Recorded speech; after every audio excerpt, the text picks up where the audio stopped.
Okay, let's go to two other playoff teams. These in the West. They were busy in overtime. The Rockets just dominated the start of overtime, putting the Timberwolves in a 13-point hole. But then Minnesota went on a 15-0 run, sealed the deal, thanks to a Julius Randle jumper with time winding down. 100, 108, 108, 100 with no Anthony Edwards. Okay, Stephen A., what team does this result say more about? Is it the Timberwolves or is it the Rockets? Says more about the Rockets. Somehow, some way, just be competitive in the fourth quarter, they will fall apart. We've seen it on too many occasions this season. They have size, they have athleticism, they have a closer as one of the greatest players we have ever seen in NBA history. Yet, when games get tight, it's the fourth quarter, they're gonna miss shots they normally make. They're going to turn the ball over. They're not going to have any cohesiveness about them. And this all comes back to them having no replacement whatsoever for Fred VanVleet. Mm-hmm. And I've said that on many, many occasions. That's how I view them. I view like they are devoid of a point guard. And that's what this comes down to. Floor generalship matters.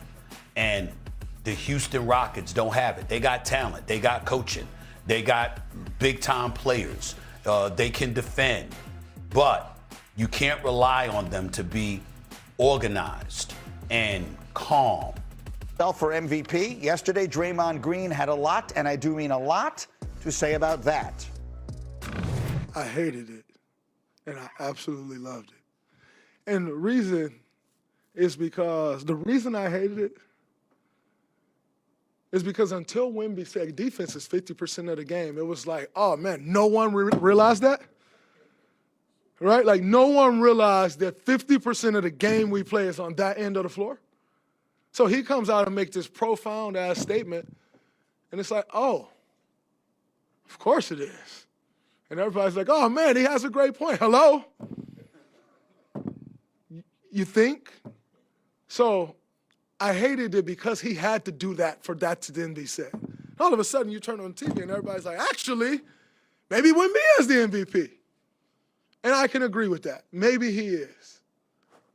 But the fact that he has to come out and remind people, hey, y'all see what I do over there? It's like an indictment on the game of basketball. Everybody want to crush Luka Doncic when Luka doesn't live up to the standard of defense. But we got this guy defending entire teams, and no one took it into account until he said, well, number one, defense is 50% of the game. Good fun, if nothing else. Tim McMahon, what's your reaction? Condescending, sort of correct, but it's not like Wemby suddenly popped up as an MVP candidate. It's not like he wasn't considered a top 2, top 3 MVP candidate before he pointed out that defense is half of the game. But look, we can debate who the best offensive player in the league is. Is it Luka? Is it Joker? Is it Shea? Wemby's not in that discussion yet, but he's not miles away. The second best defensive player is miles away from Victor Wembanyama and Greeny. As you mentioned, the debate about Wemby on the defensive end is this. Is he already the most dominant defensive player that we have ever seen in the NBA? That's what kind of impact he's making on that end of the floor. Plus averaging 20-some-odd points, shooting 30-footers, putting it on the floor, dunking everything, doing all the things that he does offensively. What do you think, McDonough? They're 2 games behind Oklahoma City now, and they have the tiebreaker. Mm-hmm. So if they finish with the 1 seed in the West, the top record in the league, then what? I got nothing on why he's not the MVP. Right. Like, that has been the hill that I have died on in this argument. Yes, I think Tim did a great job of laying it out, but I do think that it's important to note that Jaylen Brown and Shai Gilgeous-Alexander in particular in the conversation of MVP are not guys that are lopsided. They are two-way players. Now, can they do what Wemby does? No, they got, not quite. But we understand that defense is a part of this as well, and it is not a year where the candidates are solely offensive guys. I'll somewhat support Draymond's point, which is Not that no one realizes that half the game is played on the defensive end, but I've been covering the sport a long time. We tend to look at offensive numbers first, and then maybe if we need to break a tie somewhere, we'll have a conversation about, well, which one of them is the better defender? We very seldom start the MVP conversation with, well, half the game is defense, so we should put that into the conversation. I don't feel like that's where those conversations, usually we look at points, we look at assists. There's no shooting offensive percentage. player of the year award. Right. Like, it's MVP or offense. Like, there's no offensive player of the year award. There is a defensive player of the year award, right, which nobody is arguing is going to go to Victor Wembanyama. Right. No. In fact, I think they're going to have to rename it in honor of Victor Wembanyama. Yeah. He's probably going to win it every year for the foreseeable future. So let's change the conversation around then. With what they've done since the beginning of February, Tim, have they convinced you? Who was it? Oh, it was Kendrick Perkins, who said he's now going to die on that hill. Yeah. He's dying on the hill of the Spurs can win the whole damn thing this year. Are you on that hill with him? Can, absolutely. And listen, we do not put ceilings on Victor Wembanyama. He would only hit his head on them. They don't have 1 second of playoff seasoning together. I don't care. This kid is such an incredible talent. They've got, it's not, and he's not a one-man show. They've got talent around him, and they have absolutely zero fear of the Oklahoma City Thunder. The most interesting point that Wemby made in his little campaign speech there was basically, and I'm paraphrasing, we mopped the floor with OKC. Basically saying, when it was me on the floor and Shea on the floor, my team mopped the floor with his team. That was the most most interesting point. And again, that just gets back to they not only have zero fear, they don't think the Thunder can beat them. And maybe the best thing about all of it is that he said it in the first place. All right, more hoops as we go. But watch LeBron with the left hand. Give it to him. Look at him, plus the foul. Still getting it done. Hey, he looks energized the last couple of weeks. They're up 24 points there, by the way. Now here's Luka. He had 28 in the first half. That one plus the harm. Lakers by 24. 2 minutes. We're still in the first half. And this is LeBron, Euro step.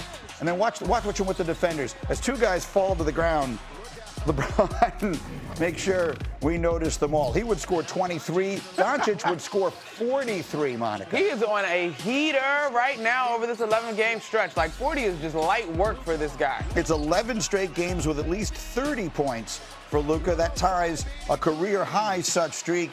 Again, LeBron had 9 rebounds and 9 assists to go with the 23 points, and the Lakers are red hot. This was Luka's 6th straight with 30 or more, all of them on the road. That's the longest streak by any player since Michael Jordan in 1996. Tim McMahon with us this morning. You've been covering Luka all his career. You know what he looks like and what a team has to look like around him to make a deep playoff push. This one doesn't look anything like the Mavericks team he took to the finals a few years ago, but does it look like a team that could make a deep run in these playoffs?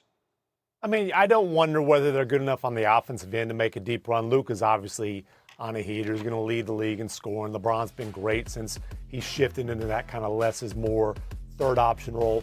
Can the Lakers hold up defensively well enough? Look, I have real doubts. They have been significantly better defensively, since the start of March, since they've been playing at an elite level.